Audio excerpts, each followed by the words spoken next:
Happy fall, y'all. I love this time of year. Last night it was really cold outside and actually had to get a throw when we were sitting out there with some friends. It was a really good night. But just wanted to come in and say hello to y'all and to let you know about the next seasonal adventure that I hope you'll take with me. Falling in love with me. A friend of mine online, Rhonda Franks, had messaged me because she knew that we had done the Summer of Me, a calling forth of self-care. And she had mentioned that a cool name for an autumn event would be Falling in Love with Me. And I loved it. And she said, take it, run with it, do whatever. So we'll see where it goes. But thank you, Rhonda. That is a fabulous name. Maybe I was just too close to it and couldn't even pull that out, but I like the word autumn, and I couldn't think of anything, it didn't spell me like summer, and I just had kind of panicked about it, so I just ignored it. I live in denial a lot of the time. Trying to change that, trying to be better. So when she had mentioned that, I thought, oh, brilliant, here we go. So we're going to be using some tips from all of the wonderful guest bloggers from summer, and some things that I just never got around to this summer. Life happens. It gets crazy. We get overwhelmed. We get busy, and we don't make time. Even when we have a fabulous idea, most of the time, that's where I am. All these ideas, nothing comes to fruition, but that is something I'm working on. And I'm trying to look at it from a positive aspect, not one more thing to beat myself up about. And I'm very excited to be working with Shelly Norris of Soulfire Retreats. She's trying to pull her first retreat together in 2013 in Virginia Beach. And just can't say enough good about what little I know about her. But excited about that, and so that has inspired me to take a look at how I present myself and my thoughts, and to make sure that I convey what it is that's in my heart and in my mind. And normally that would lead me into a lot of negative self-dialogue, and I don't want that to be the case now. I want to go forward with a different thought process around me. And like we touched on in summer, we can say things to ourselves that we would never dare say to our worst enemy, and it's got to stop. If I want to help honor, empower, motivate, and inspire other women and be a soft place to land, it's got to start with me. I've got to be a soft place for myself. I can't be hypocritical. If I expect to be certain things for certain people, I have to start with me, and that's really hard. So as you can tell, this is another jumbled vlog, but that's okay.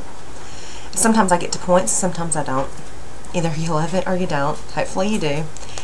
Maybe in the future I'll write some stuff down, but literally I was writing things down, trying to think about what I would say today.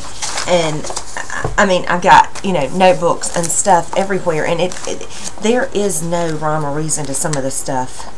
And so one of the things that I'm going to work on is organization, which I think I probably mentioned in summer. But you have to listen to things that keep coming up in your thoughts or in your life, and one of those things for me is organization, or the lack thereof. And the fact that I need to organize. That makes me happy. Everything doesn't have to be perfect. I'm trying to lose the control freakness.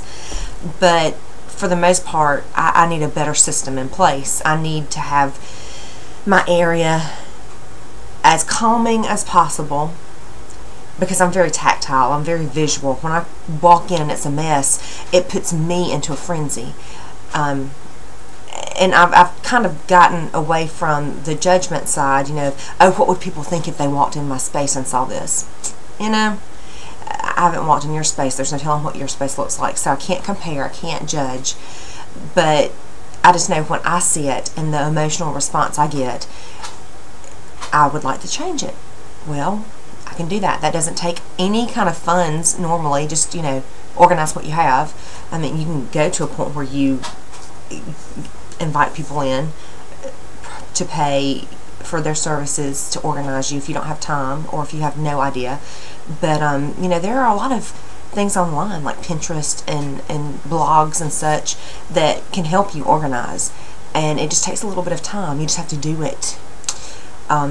So that's one thing on my list. Really, I promise this time I'm doing it. It's going to make me feel better. It will be only for the best.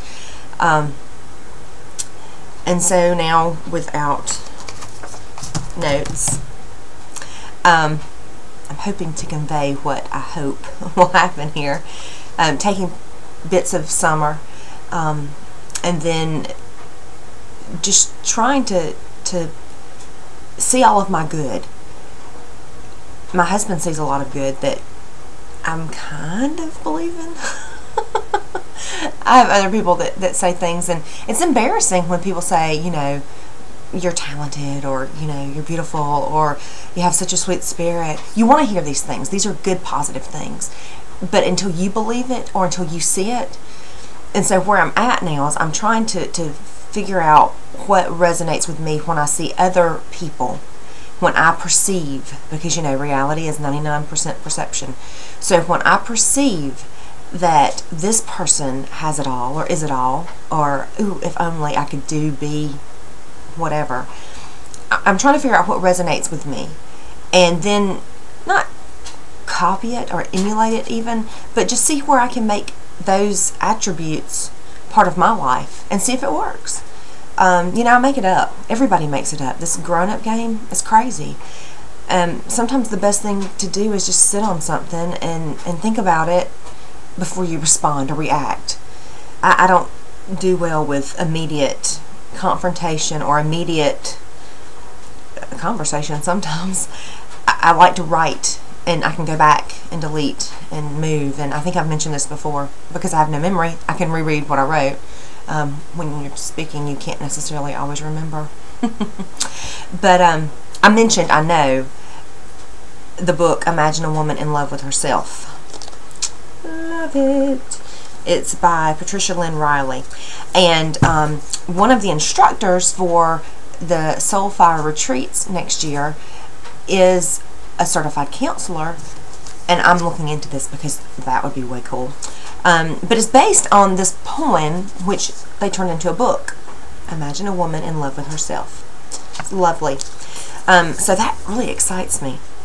And I'm continuing with my yoga practice, which I love. And I'm actually looking at a yoga retreat toward the end of October. Fabulous. It's here in town. Well, like 20 minutes away. So travel. Don't have to worry about that. So, in summation, would love for you to share any of your ideas and thoughts about how you can fall in love with you. You're not awful. You're not terrible. You are worth it. You are wonderful. You're here for a reason. You might not realize it or think it or know what that reason is, but everybody is here for a reason. And I have to hope that mine is to help, and I want to use my powers for good instead of evil, because there can be evil, believe me. Used to, anyway. I have let go of a lot of the hatred and the sarcasm, and I'm just trying to see where that's leading me, and I know it starts with me. And hopefully I can get to a place where I'm head over heels. So I'm going to play this back now and see if it makes any sense. We might start over, we might not. I don't know, we'll see. But hopefully you'll come along and you'll get to know yourself better. And I would love to hear where you are on your journey, and maybe we'll talk a little bit more about specifics next time. There will be a next time. I'd love to vlog. I just have to do it. Like most things. And then next time there may or may not be a script. We may or may not have a point. But we shall see. So, Thanks. Talk to you soon. Love.